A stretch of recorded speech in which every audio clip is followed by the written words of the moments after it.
అందరికీ కూడా ప్రభు యేసుక్రీస్తు నామములో హృదయపూర్వకమైన వందనాలు. చక్కగా చల్లగా ఉందా? ఎండగానే ఉంది.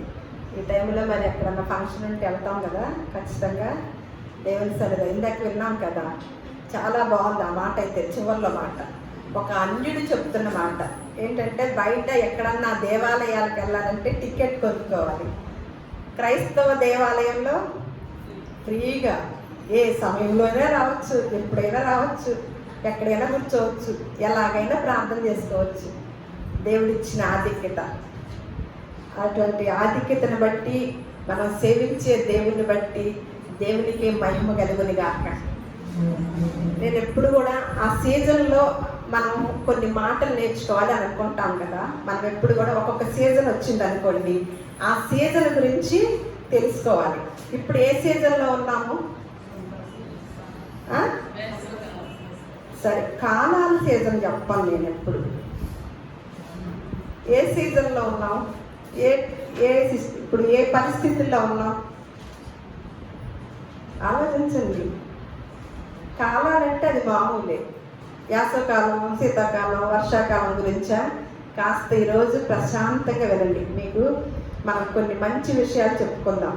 బైబిల్ గ్రంథంలో ఈ విషయాలు కూడా రాసి ఉంటాయా అని మనకు ఒక ఇంత ఆలోచన కలిగిద్ది అనమాట. క్రొత్తవి కానీ క్రొత్తవి కాదు, అలా కొత్తగా అనిపించింది. కానీ ఈరోజు సీజన్గా ఉంటుంది కదా. ఇప్పుడు ఏ సీజన్లో ఉన్నాము మనం?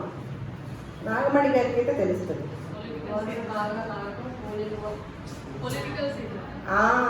అది ఎలక్షన్ సీజన్లో ఉన్నాం. ఈరోజు ఓట్లేమి వేయలే మనం, కానీ రిజల్ట్ తెలుసుకుందాం. ఓట్లు వేయలేదు కదా, మే 13, కానీ ఈరోజు మనం రిజల్ట్ తెలుసుకుందాం. ఆశ్చర్యం వేస్తుందా? ఎవరు గెలుస్తారో తెలుసుకుందాం అన్నమాట.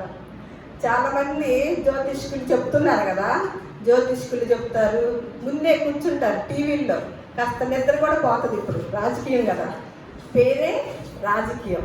ఎందుకంటే ఈ రాజకీయం గురించి తెలుసుకోవాలి. బైబిల్ గ్రంథంలో దేవుడు ఇవి కూడా రాయించాడా అని ఈ సీజన్లోనే మనం తెలుసుకోవాలన్నమాట. ఈ సీజన్లో తెలుసుకుంటేనే మన దేవుని గొప్పతనము, మనము ఏం చెయ్యాలనేది తెలుసుకుంటాము. మరి చాలామంది ఇప్పుడు 4-5 పార్టీలు వస్తున్నాయి కదా. ఒకళ్ళు ఏమంటున్నారు, నేనే మీ నమ్మకం. ఒక ఆయన ఏమంటున్నారు, మీ భవిష్యత్ గ్యారంటీ నాదే అని ఒక ఆయన ఏమంటున్నారు, ఒక్క ఛాన్స్ ఇవ్వండి. ఒక ఆవిడ ఏం చేస్తుంది, ఇదిగో నేను ఆడబిడ్డని, నాకు ఒక్క ఛాన్స్ ఇచ్చి నన్ను గెలిపించండి. ఈ నలుగురు పార్టీలు, 4-5 ఎన్నో ఉంటున్నాయి కదా.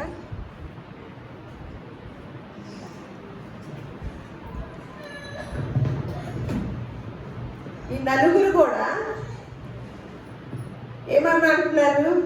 ఒక ఆయన ఏమన్నా నేనే మీ నమ్మకం అంటున్నాడు, ఒక ఆయన ఏమన్నా మీ భవిష్యత్తు గ్యారంటీ నేనే అంటున్నాడు, ఒక ఆయన ఏమన్నా ఒక ఛాన్స్ ఇవ్వండి అంటున్నారు, ఒక ఆవిడ ఏమంటుంది, కొంగు పట్టుకొని అడుగుతుంది అన్నమాట. ఇవన్నీ చూస్తుంటే మీకేమనిపిస్తుంది? మనకేమనిపిస్తుంది? మరి వాటి గురించి కూడా తెలుసుకోవాలి కదా. మరి ఎవరు ఇస్తారంటారు వారికి ఒక ఛాన్స్ కావాలని? ఎవరిని అడుగుతున్నాడు? ఎవరిని అడుగుతున్నారు? ఓటర్ల దేవుళ్ళని. ఏమంటారు వాళ్ళు అనౌన్స్ చేసేటప్పుడు? ఓట్లు వేసే వాళ్ళని ఏమంటారు? ఇప్పుడు వరకు మాత్రం మనం ఎలా కనపడతాం? వాళ్ళకి దేవుడిలా కనపడతాం. తర్వాత జూన్ 4 నుంచి ఎలా కనపడతాం? అమ్మో, ఎక్కడికి వెళ్తే వాళ్ళ దగ్గరికి వెళ్తే ఏమడుగుతారో అని ఎక్కడ ఉంటారు? అక్కడే ఉంటారు. ఎవరిని అడుగుతున్నారు? వాళ్ళందరినీ ఏమనుకున్నారు? దేవుళ్ళని. ఎవరిని అడుగుతున్నారు? మీ భవిష్యత్తు గ్యారెంటీ అని, మా నమ్మకం మీరే అని. నిజంగానే మన భవిష్యత్తు గ్యారెంటీ ఇవ్వగలుగుతారా? ఎంత ఆలోచించండి. వాళ్ళు ఎంత చదువుకున్న వారైనప్పటికీ, ఎంత జ్ఞానం కలిగిన వారైనప్పటికీ ఆత్మ జ్ఞానం వాళ్ళ దగ్గర లేదు. మా నమ్మకం నీవే ఏంటి? మన నమ్మకం ఆయన కాదు కదా. ఇవన్నీ వాళ్ళకి జ్ఞానం ఉందంటారా? రాజకీయ నాయకులకి జ్ఞానం ఉందంటారా? ఎవరిని అడగాలి? ఓటర్లని దేవుళ్ళు చేయాలా? ఓట్లు వేసే వాళ్ళ దేవుళ్ళు అంటే సంబోధిస్తూ ఎలాగోలాగా తాయిలాలు పెట్టేసి మనకి వాళ్ళ యొక్క విధానాన్ని కనపరుచుకొని మన చేత ఓట్లు వేయించుకోవాలి, అంతే కదా? వారు ఎక్కడ కూర్చోవాలి? అధికారంలో కూర్చోవాలి. మరి ఆ అధికారం ఎవరిస్తున్నారు? ఒక ఇంత చెప్పండి, టకటక చెప్తే మన లేఖనాల్లోకి వెళ్తాం. ఆ అధికారం ఎవరిస్తున్నారు? ఆ అధికారం ఎవరిస్తున్నారు వాళ్ళకి? ఎవరిని అడగాలి? ఎవరిస్తున్నారు? మనం ఇస్తున్నామా? నాగమణి గారు అంటున్నారు, నువ్వు దేవుడా? ఆ అధికారము ఎవరిస్తున్నారు? అంతే కదా. ప్రతి దాని గురించి మనం క్షుణ్ణంగా నేర్చుకోవాలి. ఊరికే ఏది కూడా మనకు తెలియకుండా జరిగిపోతూ ఉంటున్నాయి, మనం వాటి గురించి తెలుసుకోలేకపోతున్నాం అన్నమాట. కానీ మనం సేవించే దేవుడు ఎంత గొప్ప దేవుడో, వారి బిడ్డలకు ఏ విషయాలైనా సరే పూర్తిగా సంపూర్ణంగా తెలియాలని ఆయన మన కొరకు రాయించిన పరిశుద్ధ గ్రంథాన్ని రాయించి మన చేతుల్లో పెట్టారు. అయితే ఎవరిని అడగాలి? వాళ్ళు వీళ్ళందరూ కూడా ఎవరిని అడగాలి? ఎవరిస్తారు అధికారము? ఎవరిస్తారు? ఒకసారి సామెతల గ్రంథము 8వ అధ్యాయము 15వ వచనం. సామెతల గ్రంథము 8వ అధ్యాయము 15వ వచనం. నా వలన రాజులు ఏలుదురు, అధికారులు న్యాయమును బట్టి పాలన చేయుదురు. నా వలన అధిపతులను లోకములోని గనులైన న్యాయాధిపతులందరూ ప్రభుత్వం చేయుదురు. ఏమంటున్నారు ఇక్కడ? నా వలన రాజులు ఏలుదురు, అధికారులు న్యాయమును బట్టి పాలన చేయుదురు. నా వలన అధిపతులను లోకములోని గనులైన న్యాయాధిపతులందరూ ప్రభుత్వం చేయుదురు. ఎవరి వలన వెళ్తున్నారంటండి?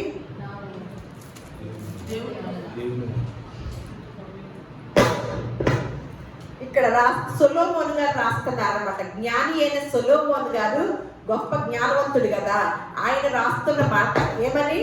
దేవుడు వలన ఏమంటున్నాడు? నా వలన రాజులు ఏలుదురు. ఎవరి వలన ఏలుతారంట? రాజులు. మరి ఆ రోజుల్లో ఎవరుండేవారు? రాజులు. ఆ తర్వాత అధికారులు న్యాయమును బట్టి పాలన చేయాలి. అధికారులు ఏమన్నా న్యాయమును బట్టి పాలన చేయాలి. నా వలన అధిపతులను లోకములోని గనులైన న్యాయాధిపతులందరూ ప్రభుత్వము చేయుదురు. మరొకసారి రోమపత్రిక 13వ అధ్యాయము 1వ వచనము. రోమపత్రిక 13వ అధ్యాయము 1వ వచనము. ప్రతి వాడును పై అధికారులకు లోబడి ఉండవలెను. ఎదురుగా దేవుని వల్ల కలిగినది తప్ప మరి ఏ అధికారమును లేదు. ఉన్న అధికారములు దేవుని వలననే నియమింపబడి ఉన్నవి. అంతవరకు ఏమంటున్నాడంట? ప్రతి వాడును పై అధికారులకు లోబడి ఉండవలెను. ఎలయనగా ఎందుకంటే దేవుని వలన కలిగినది తప్ప మరి ఏ అధికారమును లేదు. ఉన్న అధికారములు కూడా ఎవరి వలన కలిగినవి అంట? దేవుని వలననే నియమింపబడి ఉన్నవి. ఓటర్ల దేవుళ్ళ వలన. దేవుడు అధికారం ఇస్తున్నాడు అంటే ఊరికే ఇస్తాడంటారా? ఆషామాషిగా ఏంటి? దేవుడుని క్రైస్తవుల్ని ఇబ్బంది పెట్టే వాళ్ళకు కూడా ఇస్తున్నాడు కదా దేవుడు అధికారము. మరి అదేమి న్యాయము? అంటే క్రైస్తవుల్ని ఇబ్బంది పెట్టే వాళ్ళకి అధికారం ఇస్తున్నాడు అంటే క్రైస్తవుల దగ్గర ఏదో తేడా ఉండుంటది. ఆ తేడా వాళ్ళే సరి చేస్తారు. దేవుడు అధికారం ఇచ్చాడంటే ఏదో ఒక విషయం ఉంటది కదా. అధికారం ఇచ్చాడంటే ఆషామాషికి ఇస్తాడా? ఏదో ఉంటది. మనం ఎప్పుడైనా తప్పు చేస్తే ఎవరికి అప్పు చెప్తానంటున్నాడు? అపవిత్ర ఆత్మకి. ఎప్పుడు దేవుని మాటను ఇంకా వింటలేదు అనుకోండి, ఎవరికి అప్పు చెప్తాడంట? అపవాదికి అప్పు. అపవాది ఏం చేస్తుంది? ఆ చెంప ఈ చెంప కొట్టి సరి చేయడానికి చూస్తుంది అన్నమాట. ఒకసారి చూద్దాం అసలు ఈరోజు అధికారం గురించి ఎవరిచ్చారో నిదానంగా అన్ని లేఖనాల్లోనూ సరిచూస్తూ, అలాగే ఎలాంటి వారికి కూడా అధికారం ఇస్తాడో ఎలాంటి వారిని వాడుకుంటాడో, అధికారం ఇచ్చిన వారు ఎలా ఉండాలో, అలాగే అధికారుల కొరకు మనం ఏమి చేయాలో ఇవి మొత్తం నేర్చుకొని ఇక్కడి నుంచి వెళదాము. మరి దానియేలు గ్రంథము 2వ అధ్యాయము 21వ వచనం చూద్దాం ఒకసారి. ఎందుకంటే ఇక్కడ చూడండి, దానియేలు గ్రంథము 2వ అధ్యాయము 21వ వచనం.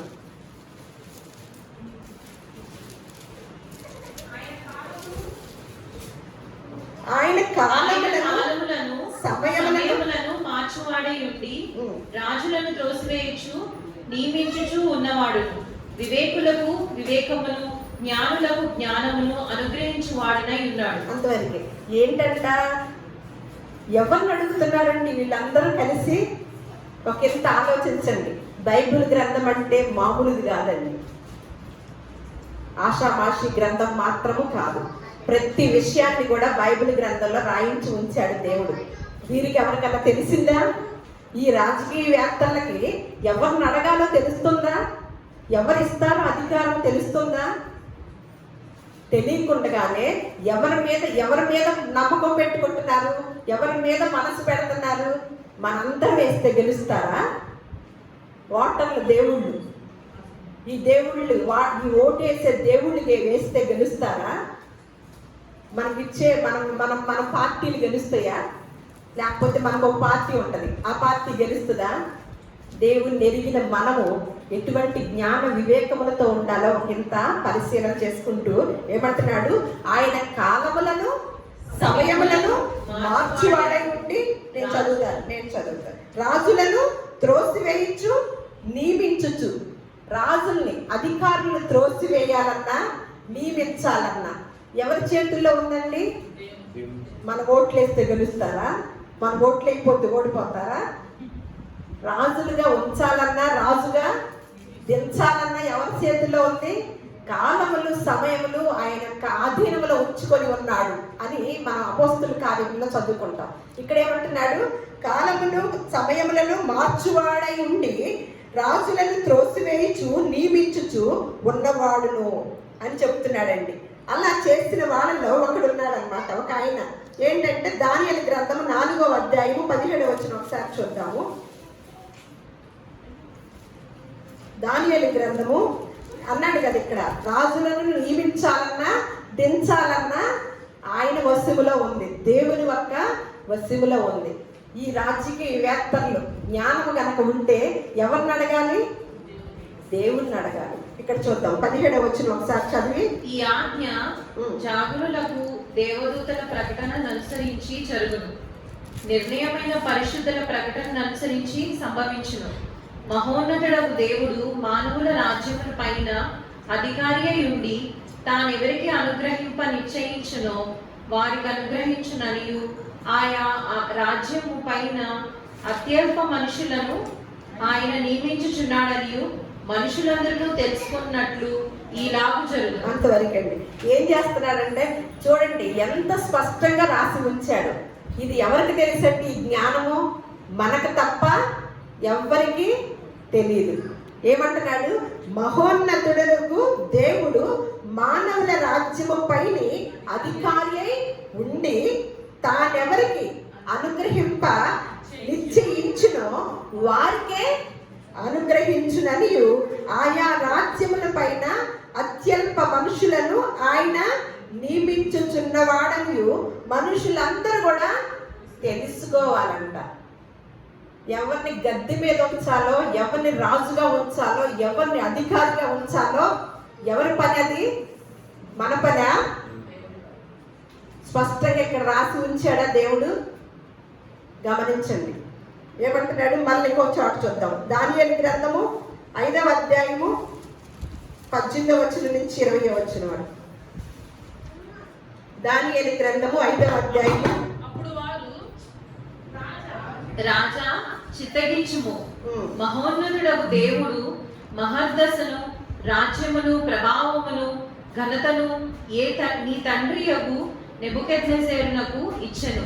దేవుడు అతనికి ఇట్టి మహర్దశనిచ్చినందున తానెవరిని చంపగోరినో వారిని చంపెను, ఎవరిని రక్షింపగోరినో వారిని రక్షించెను, ఎవరిని హెచ్చింపగోరినో వారిని హెచ్చించెను. ఎవరిని పడవేయగోరెనో వారిని పడవేశను. కాబట్టి సకల రాష్ట్రములను, జనులను, ఆయా భాషలు మాట్లాడు వారును అతనికి భయపడుచు అతని ఎదుట వణుకుచూ ఉండిరి. అయితే అతడు మనస్సున అతిశయించి బలాత్కారము చేయుటకు అతని హృదయమును కఠినము చేసుకొనగా దేవుడు అతని ప్రభుత్వమును అతని యొద్ద నుండి తీసివేసి అతని ఘనత పోగొట్టెను. అంతే. ఏం చేశారంటండి, ఇక్కడ చూడండి, రాజా చిత్తగించుము ఏమంటున్నాడు, మహోన్నత దేవుడు మహద్దశ పట్టిందండి అంటారు. ఆ మహద్దశ ఎవరి ద్వారా పట్టిందండి? భలే మహద్దశ పట్టింది, దశ పట్టిందే అంటారు. ఇంకా గొప్ప దశ పడితే మహద్దశ పట్టింది అంటారు. ఆ మహద్దశ ఎవరి ద్వారా పట్టింది? దేవుడి ద్వారా పట్టింది అన్నమాట. పట్టినప్పుడు రాజ్యమును, ప్రభావమును, ఘనతను మీ తండ్రి యొక్క నెబుకద్నెజరుకు ఇచ్చాడు. దానియేలు చెప్తున్నాడు అనమాట.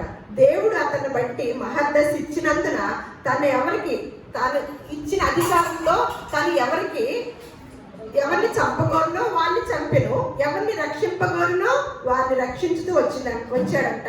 ఎవరిని హెచ్చింపగోరునో వారిని హెచ్చించు, ఎవరిని పడవేయగోరునో వారిని పడవేశాడు. కాబట్టి సకల రాష్ట్రములను, జనములను, ఆయా భాషలు మాట్లాడు వారిని అతనికి భయపడుచు అతని ఎదుట వణుకుచూ ఉండిరి.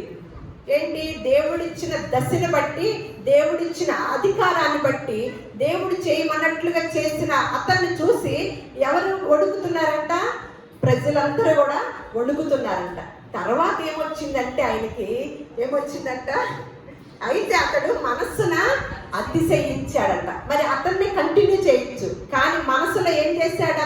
అతడు మనసున తనకిచ్చిన అధికారాన్ని బట్టి అతిశయించాడనమాట. అతిశయించగానే దేవుడికి తెలీదా? హృదయాంతరంగములు ఎరిగిన దేవుడు నేను ఇచ్చిన అధికారాన్ని దుర్వినియోగం చేస్తున్నాడా, సద్వినియోగం చేస్తున్నాడా అని ఆయన చూసుకుంటాడు. ఎందుకంటే కాలములను, సమయాన్ని మార్చువాడై ఉన్నాడు. రాజులను దించేవాడు, ఎక్కించేవాడు ఆయనే ఉన్నప్పుడు ఎవరిని ఎప్పుడు ఎక్కించాలో, ఎవరిని ఎప్పుడు దించాలో ఎవరికి తెలుసు? కానీ క్రైస్తవులకు కూడా తెలియటలేదు.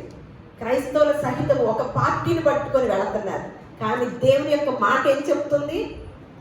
దేవుడు నా కాలములను, సమయాలను మార్చువాడై నేను ఉన్నాను. రాజులను గద్దె దించాలన్నా, గద్దె ఎక్కించాలన్నా నా ఆధీనంలో ఉంది అని తెలియచేస్తున్నాడు దేవుడు. ఇది ఎరిగిన మనము ఎవరికి ఎక్కువగా ఎవరికి అప్పచెప్పాలి? మీరు ఎవరికి అధికారం రావాలని ఎవరికి అప్పచెప్పాలి? దేవుని యొక్క మాటకి లోబడి, దేవుని యొక్క నిర్ణయానికి లోబడి ఉండాలి. ఎప్పుడైతే నెబుకద్నెజరు మనసులో అతిశయించాడో తీసుకెళ్ళి ఏం చేశాడంటే గద్దె దింపేసి అడవుల్లో కూర్చోబెట్టాడంట. అడవుల్లో కూర్చోబెట్టి పశువులాగా గడ్డి వేస్తూ కూర్చున్నాడంట. అంటే అప్పుడు దాకా రాజుగా బ్రతికిన వ్యక్తి, అప్పుడు దాకా ఆజ్ఞ జారీ చేసిన వ్యక్తి వెంటనే లోపల అతిశయం కలగగానే ఎక్కడ కూర్చోబెట్టాడండి దేవుడు? అడవిలో కూర్చోబెట్టాడు. పశువులలాగా గడ్డి వేసే పనిని ఇచ్చాడనమాట. ఇప్పుడు వాళ్ళు తప్పులు చేస్తే ఎక్కడ కూర్చోబెడతారు? ఇంట్లో కూర్చోబెడతారు. ఎక్కడ కూర్చోబెడుతున్నారు? అధికారులు తప్పు చేసినా సరే ఎక్కడ కూర్చోబెడుతున్నారు? ప్రభుత్వానికి ఒక విధానం ఉంటుంది, ఒక కట్టడి ఉంటుంది. అధికారంలో కూర్చున్న వాళ్ళు కొన్నింటిని దుర్వినియోగం చేయకూడదు. తప్పు చేస్తే వాళ్ళు కూడా ఎక్కడ కూర్చోబెడుతున్నారు? జైల్లో కూర్చొని. ఈ నెబుకద్నెజరుని ఎక్కడ కూర్చోబెట్టారు? అడవుల్లో కూర్చొని. అప్పుడు దాకా రాజభోగాలు అనుభవించాడా? రాజభోగం అంటే ఎంత గొప్పది. అటువంటి ఆయన ఒకేసారి అడవులోకి వెళ్తాం అంటే ఎంత దారుణము. ఎందుకు జరిగింది అది? మనసున అతిశయించాడు. అలాగే తన కుమారుడు కూడా ఇవన్నీ చూసి తను కూడా తెలుసుకోలే. అయ్యో మా నాన్న అతిశయించినప్పుడు బాగున్నప్పుడు అంతా రాజులాగా దేవుడి మాటనంత కాలం బాగున్నాడు. అందరు కూడా రాష్ట్రంలో ఉన్న ప్రజలందరూ కూడా వణికారు ఆయన మాటకి. అయ్యో తర్వాత హృదయంలో అతిశయించేసరికి, గర్వం వచ్చేసరికి తీసుకెళ్లి మా నాన్నని అడవిలో కూర్చోబెట్టారు, పశువులాగా గడ్డి మేసాడు, నేను ఎంత జాగ్రత్తగా ఉండాలి అని బెల్షస్సరు అనుకోవాలిగా. కొడుకు ఏమనుకున్నాడు? కొడుకు అనుకోలే. కొడుకుని ఏం చేశాడు? మళ్ళీ ఇంకొక వచనం చూద్దాం. ఇక్కడ 24వ వచనం చూడండి, అదే అధ్యాయం. కావున ఆయన ఎదుట నుండి ఈ ఎడచేయి వచ్చి ఈ వ్రాతను రాసెను. రాసిన శాసనం ఏదనగా మేనే టెకెల్ ఉపాసిన్. ఈ వాక్య భావమేమనగా మినే అనగా దేవుడు నీ ప్రభుత్వ విషయములో లెక్క చూచి దాన్ని ముగించెను. టెకేల్ అనగా ఆయన నిన్ను త్రాసులో తోచగా నీవు తక్కువగా కనపడితివి. ఫెరేస్ అనగా నీ రాజ్యము నీ యొద్ద నుండి విభాగింపబడి మాదీయులకును పారసీయులకును ఇయ్యబడెను. అది అంతవరకే. కుమారుడు ఏం చేయాలి? తండ్రిని చూసి జాగ్రత్త పడాలి కదా. వాపో ఈయన ఎప్పుడు ఎక్కిస్తాడో దేవుడు, ఎప్పుడు తీర్చుతాడో తెలియదు, చాలా జాగ్రత్తగా ఉండాలి. అన్ని ఆయన మార్చువాడై ఉన్నాడు. రాజుల్ని ఎక్కించాలన్నా దించాలన్నా ఆయన వస్తువులో ఉన్నాయి అని జాగ్రత్త వహించాలా?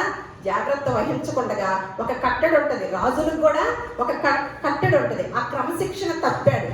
తప్పగానే ఒక చెయ్యి వచ్చి అంటే గోడ మీద ఒక భాష రాసేసిందంట.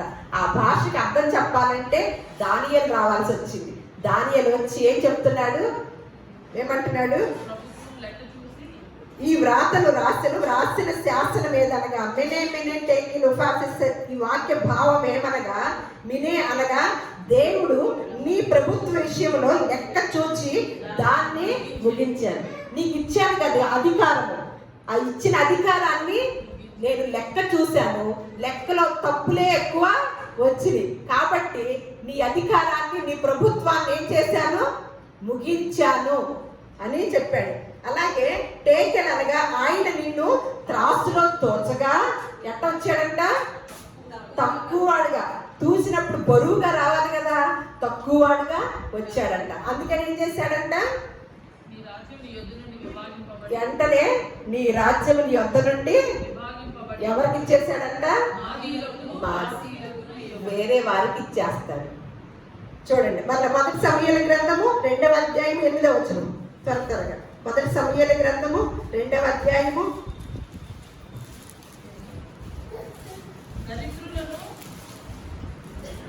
దరిద్రులను అధికారులతో కూర్చుండబెట్టుటకు మహిమగల సింహాసనమును స్వతంత్రింప చేయుటకును వారిని మట్టిలో నుండి ఎత్తువాడు ఆయనే. లేమి గల వారిని పెట్టకుప్ప మీద నుండి లేవనెత్తువాడు ఆయన. అంతవరకేనండి. ఇక్కడ ఏమంటున్నాడు? మనకేం కావాలి? డబ్బు ఉంటేనే సీటు, టికెట్ ఇస్తారు. మన దృష్టిలో డబ్బు గలవారే సీట్ వచ్చింది, డబ్బు ఉంటేనే సీట్ వచ్చింది అంటున్నాడు. కానీ దేవుని యొక్క కోణం ఏంటి? ఇక్కడ చూద్దాం. దరిద్రులను అధికారులతో కూర్చుండబెట్టుటకును మహిమ గల సింహాసనమును స్వతంత్రింప చేయుటకును వారిని ఎక్కడి నుంచి తీసుకొస్తున్నాడంట? డబ్బులో నుంచా? బంగ్లాలో నుంచా? మట్టిలో నుండి ఎత్తువాడు ఆయనే. లేమి గల వారిని పెంట కుప్ప మీద నుండి లేవనెత్తువాడు. మన ప్రధానమంత్రి ఎలా ఉండేవాడు ఇదివరకు? ఛాయ్ వాలా. రైల్వే స్టేషన్లో టీ అమ్ముకునేవాడు. అధికారం ఇవ్వాల్సిందని అనుకున్నాడు. ఎందుకంటే ప్రజలందరూ ఎవరు? క్రైస్తవులు ఒక్కరమైన దేవుని బిడ్డలము. ఆయన అంతటిని కూడా ప్రేమించే దేవుడు కదా. అందరికీ అన్ని రకాల అవకాశాలు ఇస్తాడు. వాటిని సద్వినియోగం చేసుకుందామా లేదా అనేది మన చేతుల్లో ఉంటుంది. ఎక్కడి నుంచి తీసుకొచ్చాడు? మన దృష్టి ఏంటి? అమ్మో డబ్బు గల వాళ్ళకే సీటు, డబ్బులు ఉన్న వాళ్ళకే పదవులు, డబ్బు ఉన్న వాళ్ళకని మన ఆలోచన చేసి ఎక్కడ ఉండేవాళ్ళు ఉన్నారా, ఎక్కడ డబ్బులు ఇచ్చే వాళ్ళు ఉన్నారు, వాళ్ళకి ఎక్కడ సీట్ ఇస్తే వాళ్ళ ప్రాంతంలో డబ్బులు ఖర్చు పెడతారు అని మన ఆలోచనలు మనం చేస్తున్నాము. బైబిల్ దగ్గరికి వస్తే వాళ్ళు ఎంత తెలివిగా ఆలోచిస్తారో తెలుసండి. బైబిల్ దగ్గరికి వస్తే చాలా ఆలోచనలు దేవుడు చెప్తాడనమాట. ఎవరికి ఇస్తాడు సీటు? దేవుడు ఎవరికి ఇస్తాడు? మనమైతే మన మామూలు మనుషులు అయితే ఉండేవాళ్ళకి డబ్బు గల. కానీ ఎవరినైనా ఎక్కడ కూర్చోబెట్టాలన్నా, ఎవరి వశంలో ఉంది? ఇక్కడ రాసిందే కదా, నా సొంత మాటలు కాదు కదా. దరిద్రులను అధికారులతో కూర్చుండబెట్టుటకు ఏంటి? ఏమి పనికిరాని వారిని ఎక్కడ కూర్చోబెడుతున్నాడంట? అధికారుల మధ్యలో కూర్చోబెడుతున్నాడంట. అది ఎవరిచ్చారు అవకాశం? అలాంటి వారికి దేవుడు ఇచ్చాడు. చూడండి వల్ల మహిమ గల సింహాసనమును స్వతంత్రింప చేయుటకును వారిని మట్టిలో నుండి ఎత్తువాడు ఆయనే. లేమి గల వారిని పెట్ట కుప్ప మీద నుండి లేవనెత్తువాడు ఆయనేనంటండి. అందుకని ఆయన అలాంటి అధికారం ఇచ్చి ఏం చేస్తున్నాడంటే ఎటువంటి పవర్ ఇస్తున్నాడో చూడండి అధికారికి. ఇర్మియా గ్రంథము 1వ అధ్యాయము, ఇర్మియా గ్రంథము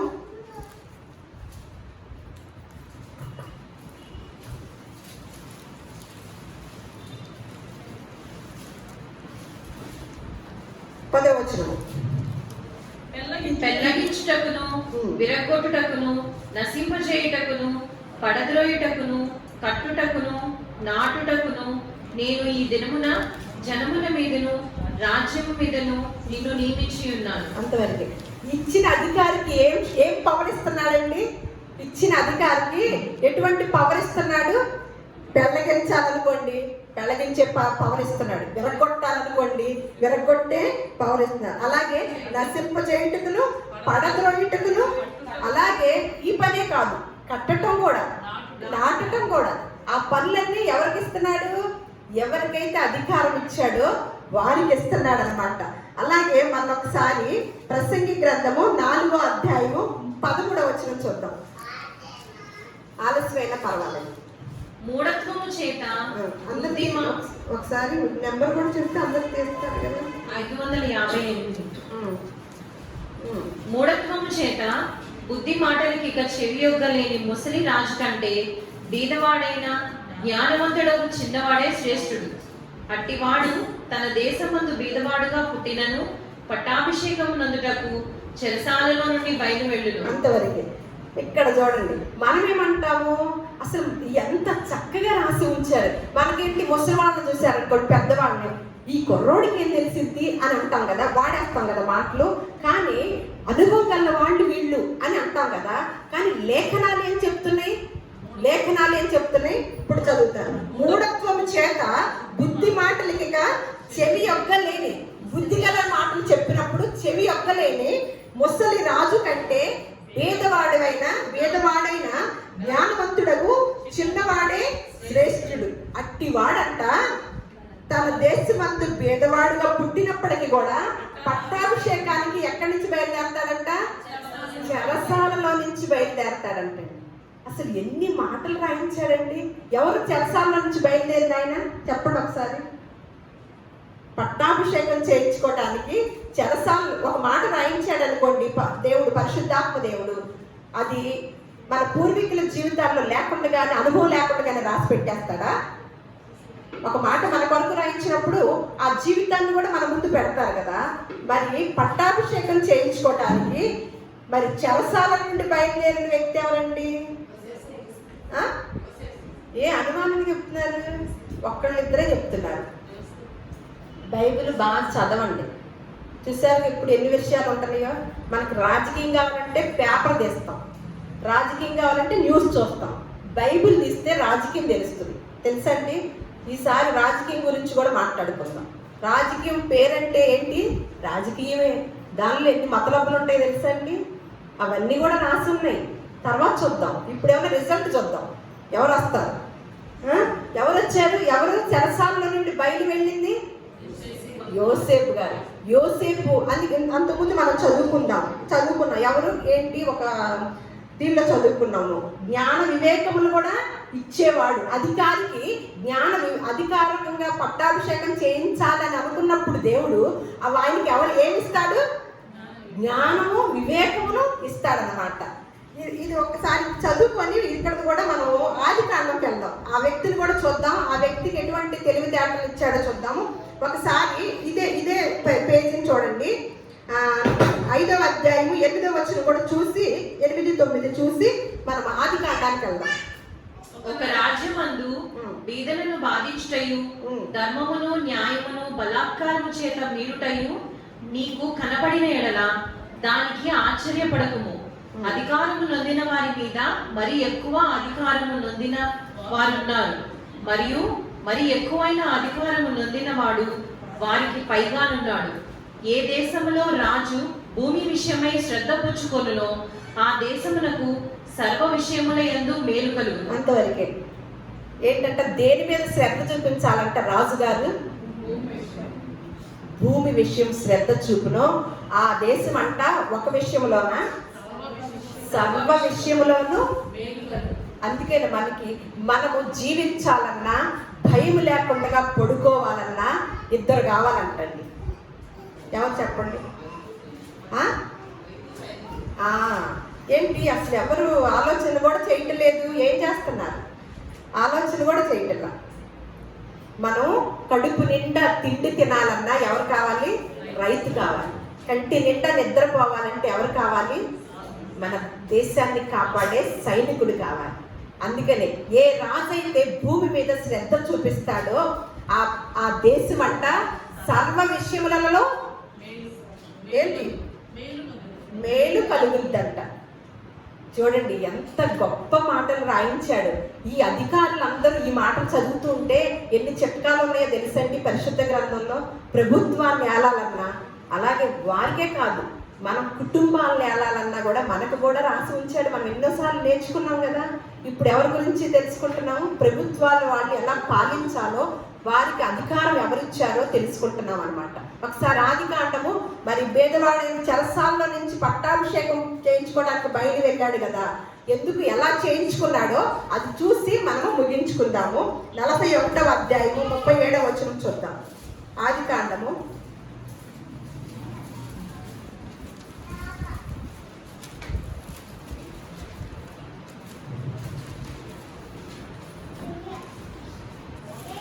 నేను అక్కడెక్కడ వచనాలు చెప్తాను, చదవండి.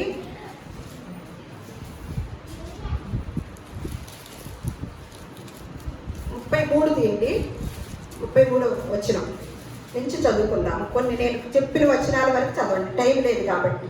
33 నుంచి 41 వరకు చదవండి. ముందు ఆదికాండము 41వ అధ్యాయము 33వ వచనం నుంచి 41వ వచనం వరకు. కాబట్టి ఫరో వివేక జ్ఞానములు గల ఒక మనిషిని చూచుకొని ఐగుప్తు దేశం మీద అతన్ని నియమింపవలెను. ఫరో అట్లు చేసి ఈ దేశము పైన అధిపతులను నియమించి సమృద్ధిగా పంట పండు 7 సంవత్సరములలో ఐగుప్తు దేశం అంతటను 5వ భాగము తీసుకొనవలెను.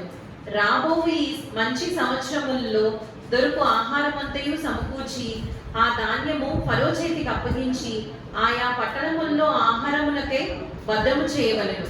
కరువు చేత ఈ దేశము నశించిపోకుండా ఆ ఆహారము ఐగుప్తు దేశములో రాబో కరువు సంవత్సరములు 7టికి ఈ దేశమందు సంగ్రహముగా నుండునని ఫరోతో చెప్పాను.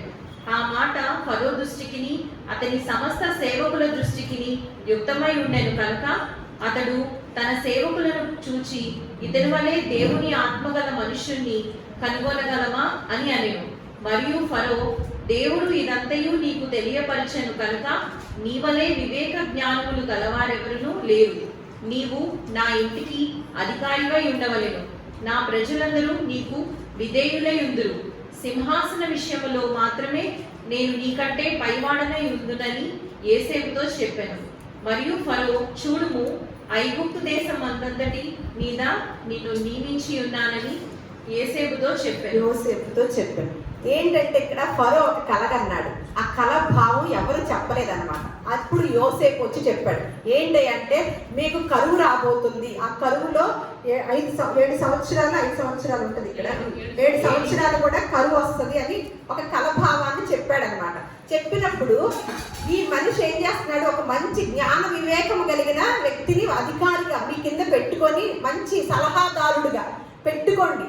ఇప్పుడు సలహాదారులు ఉంటున్నారు కదా, వారి గురించి కూడా ఇక్కడ రాసింది అనమాట. మరి ఈ ప్రభుత్వం చేసేవాళ్ళు ఒకళ్ళు ఉంటారు అధికారులు, వారికి సలహా ఇచ్చేవాళ్ళు ఒకళ్ళు ఉంటారు, సలహాదారుడిగా పెట్టుకుంటారు. ఈ సలహాదారులు మంచి సలహా ఇవ్వలేదనుకోండి, ఏమైపోతాము? ప్రజలు అందరం ఇబ్బందుల్లో పడిపోతాం అన్నమాట. అలా చెప్పి సలహా ఇస్తుంటే యోసేపు ఆ సలహా కూడా చూడండి ఎంత గొప్పగా ఇచ్చాడు.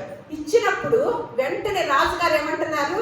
ఇదిగో సింహాసనంలో కూర్చుండే పని వరకే నాది, మిగతాదంతా కూడా నీ పని. ఎందుకంటే తనకేముందండి? జ్ఞాన వివేకములు ఉన్నాయి అన్నమాట. అని ఏమంటున్నాడు? కరువు చేత ఈ దేశం నశించిపోకుండా ఆ ఆహారం ఐగుప్తు దేశంలో రాబో కరువు సంవత్సరములు 7టికి ఈ దేశమందు సంగ్రహంగా ఉండునని ఫరోతో చెప్పాడట. ఏంటంటే మిగతా సంవత్సరాలు ఎప్పుడైతే సమృద్ధిగా పండిందో పంట, దాన్ని దాచిపెట్టాడంట. ఒక 5% దాచిపెట్టి ఈ మిగతా సంవత్సరాలు తినేశారనమాట. ఈ లోపు కరువు వస్తుంది కదా, ఈ దాచిపెట్టిన శాతము ఈ కరువు వచ్చినప్పుడు ఉపయోగిద్దాము. కొంతమంది ఉంటుంది కదా, 100 రూపాయలు వస్తే 100 రూపాయలు ఖర్చు పెట్టేసుకొని ఉంటారు. కరువు వచ్చినప్పుడు ఏమవుతుంది? పని లేదు, పని ఉన్నంతకాలం తినేసేస్తాం అనుకోండి డబ్బులు, పని లేనప్పుడు ఇబ్బంది పడతాం. అందుకని అది కూడా రాజ్యంలో అన్నమాట, ఇది రాజ్యం ప్రకారం జరిగిస్తున్న, దేశంలో జరుగుతున్న సంఘటన. అలాంటప్పుడు మంచి సలహా ఇచ్చాడు యోసేపు అన్నమాట. ఇచ్చేసరికి ఆ సలహా ఎలా ఉంది? నీవు నా ఇంటికి అధికారివై ఉండవలేను, నా ప్రజలందరూ నీకు విధేయులై ఉందురు. ఏంటి ఈ వ్యక్తి ఏంటనుకున్నారు తెలుసండి? ఇందాకే మనం చదువుకున్నాం కదా, అందులో బానిసగా వచ్చిన వ్యక్తి యోసేపు. ఒక దేశానికి బానిసగా అమ్మి వేయడం వల్ల నా బానిసగా వచ్చాడనమాట.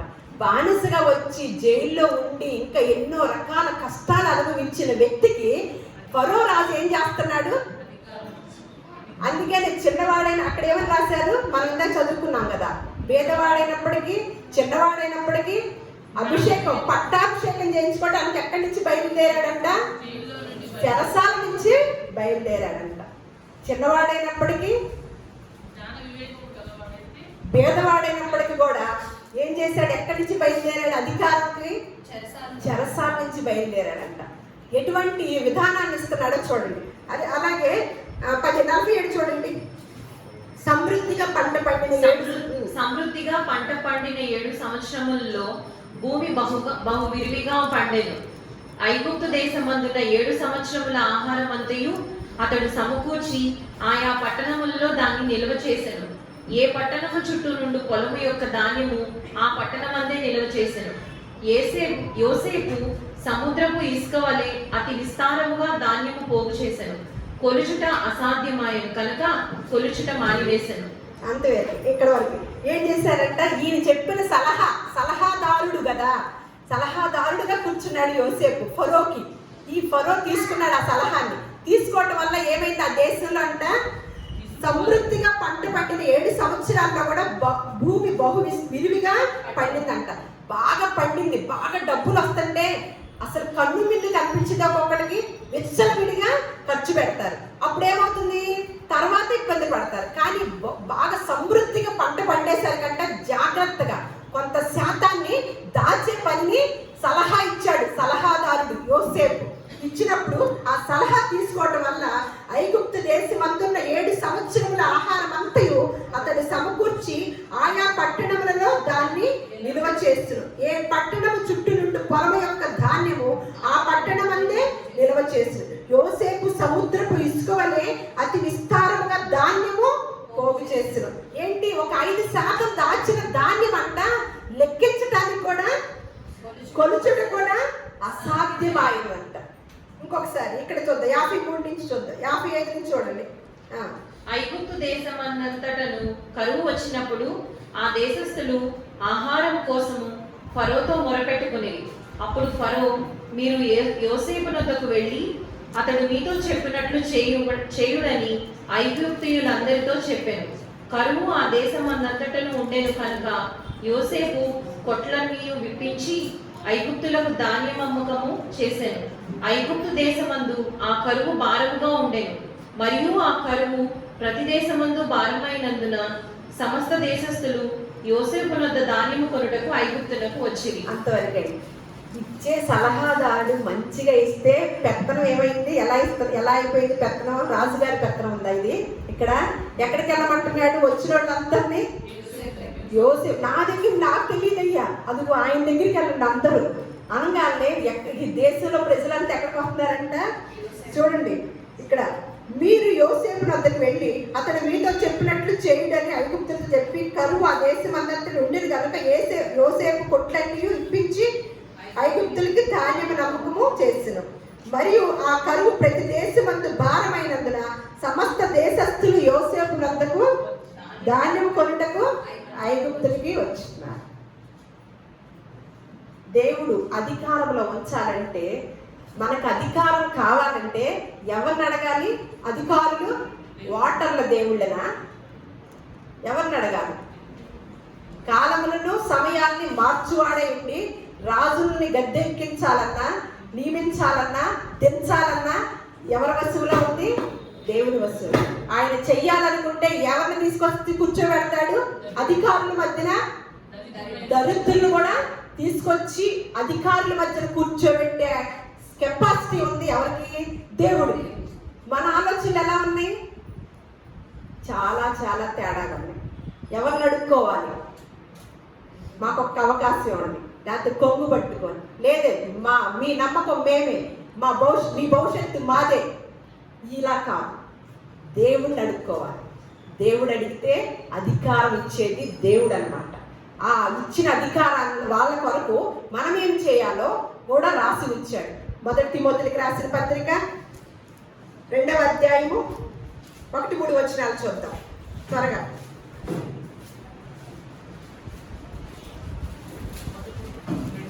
2వ అధ్యాయము 1-3 వచనాలు. మనము సంపూర్ణ భక్తియు మాన్యతయు కలిగి నెమ్మదిగాను సుఖముగాను బ్రతుకు నిమిత్తము అన్నిటికంటే ముఖ్యముగా మనుషులందరి కొరకును, రాజుల కొరకును, అధికారులందరి కొరకును విజ్ఞాపనము, ప్రార్థనను, యాచనలను, కృతజ్ఞతాస్తుతులను చేయవలనని హెచ్చరించున్నాను. ఇది మంచిదియు మన రక్షకుడకు దేవుని దృష్టికి అనుకూలమైనది ఉన్నది. అంతవరకు ఇక్కడ ఏమంటున్నారు? మనం చేయాల్సిన పని. వాళ్ళు చేయాల్సిన పని ఏంటి? అధికారం కావాలన్న వాళ్ళు దేవునికి మొరపెట్టుకొని దేవుని యొక్క ఆజ్ఞకి ఆలోచనలకి ఎదురు చూడాలన్నమాట. మమ్మల్ని నిల్చోబెడతాడా, దించుతాడా, ఉంచుతాడా అనేది, గెలిపిస్తాడా, ఓడిస్తాడా, ఆయన ఆధీనంలో ఉంది కదా, ఆయన వైపు చూడాలి. మన పని ఏంటి? మనకంట చూద్దాం, నేను చదువుతాను. మనము సంపూర్ణ భక్తియు మాన్యతయు కలిగి మనము ఈ దేశంలో నెమ్మదిగా సుఖముగా బ్రతకటానికి ఎవరి అధికారంలో ఉంటే బాగుంటుందో అది ఎరిగే పని ఎవరిది? వారి కొరకు మనం ఏం చేయాలంట? ఇక్కడ చూడండి, మనము సంపూర్ణ భక్తియు మాన్యతయు కలిగి నెమ్మదిగాను సుఖముగాను బ్రతుకు నిమిత్తము. మనము నెమ్మదిగా ఈ లోకంలో ఉండాలి, సుఖముగా బ్రతకాలి. ఏ అధికారి చేతిలో ఉంటే మనం బ్రతుకుతాం అని అటువంటి జ్ఞాన వివేకములు ఎవరు కలిగి ఉండాలి? ఓటు వేసేవాడు, ప్రజలు. అధికారంలోకి రావాలన్న వాళ్ళు ఎవరి వైపు చూడాలి? దేవుని వైపు చూడాలి. ఓటు వేసి అధికారిని నియమించాలి అని ఆరాటపడే వాళ్ళు ఎవరిని కోరుకోవాలి? ఎవరిని కోరుకోవాలి? ఎలాంటి వాళ్ళని కోరుకోవాలి? మనకు నెమ్మదిగాను సుఖముగాను బ్రతుకు నిమిత్తము అన్నిటికంటే ముఖ్యముగా మనుషులందరి కొరకును, రాజుల కొరకును ఏం చేయాలంట? అధికారుల కొరకును ప్రార్థన విజ్ఞాపనలు చేయాలి. మనకిష్టం లేని వారు ఎక్కారా గద్ది, నాకు ఇష్టం లేదు కాబట్టి నేను ప్రార్థన చేయనమ్మా, కుదరదు. వారి కొరకు మనము మన పనేంటి? ప్రార్థన చేసే పని. క్రైస్తవులమైన మనము, పరిశుద్ధ గ్రంథంలో ఉన్న లేఖనాలు తెలిసిన వారు మనము చూడవలసింది దేవుని వైపు. దేవుడు ఎవరిని అధికారంలో కూర్చోబెడితే వారిని పక్షాన విజ్ఞాపన చేయాలి, కృతజ్ఞతాస్తుతులు చెల్లించాలి. అలాగే మనం ఈ లోకంలో ఉండగా, ఈ దేశంలో ఉండగా నెమ్మదిగాను సుఖముగాను బ్రతుకునిచ్చే ఏ అధికారి కావాలనుకొని మనము జ్ఞాన వివేకముతో ఆలోచించుతామో ఆ వ్యక్తి కొరకు మనము ప్రార్థన చేయాలి. మనం ప్రశాంతంగా భక్తి చేసుకోవటానికి ఎవరిని నియమించుతాడు? క్రైస్తవుల్లో తేడా ఉంటే ఎవరిని తీసుకొస్తాడు? ఎవరికి అప్పు చెప్తాడు? తేజరామ్ ఎవరికి అప్పు చెప్తాడు? ఏంటి క్రైస్తవుల్ని ఇబ్బంది పెట్టే వాళ్ళని అధికారంలోకి తెచ్చాడు దేవుడు అంటాం కదా. ఎందుకు అని? మనకు ఒక పాఠం నేర్పాలి. లేదు, ఒక క్రైస్తవేత్తనే నిల్చోబెట్టాడు మనకి ప్రశాంతత ఉండడానికి, మనకి ఇంకో పాఠం నేర్చుకోవడానికి. ఏదైనా సరే ఎవరి ఆధీనంలో ఉంది? కాలములను సమయములను మార్చువాడు ఆయనే, దేవుడే. ఎందుకంటే కాలములు సమయములు ఆయన స్వాధీనంలో ఉంచుకున్నాడు. ఒక రాజుగా నియమించాలన్నా, రాజుగా దించేయాలన్నా ఎవరి ఆధీనంలో ఉంది? దేవుడి ఆధీనంలో ఉంది. ఒక దరిద్రుడైనా సరే అధికారుల మధ్యన కూర్చోబెట్టే కెపాసిటీ ఎవరికి ఉంది? దేవుడికి ఉంది అనమాట. మనకి డబ్బులు అవన్నీ కూడా, దేవుడికి అలా కాదు. అందుకని ప్రతి విషయాన్ని పరిశుద్ధ గ్రంథంలో రాయించారు. కాబట్టి మన పనేంటి? మనం ఈ భారతదేశంలో నెమ్మదిగా సుఖముగా బ్రతుకోవాలంటే ఎవరికి కావాలో వారి కొరకు మనం ప్రార్థన విజ్ఞాపన చేస్తూ ఆ దేవునికి కృతజ్ఞతాస్తుతులు చెల్లించి దేవుడిచ్చిన అధికారాన్ని మనస్ఫూర్తిగా ఆహ్వానించాలి. దేవుడి మాటల్ని మన హృదయాల్లో ఫలింప చేయనుగాక. దేవుడు మిమ్మల్ని అందరినీ కూడా జ్ఞాన వివేకములతో ఆశీర్వదించునుగాక.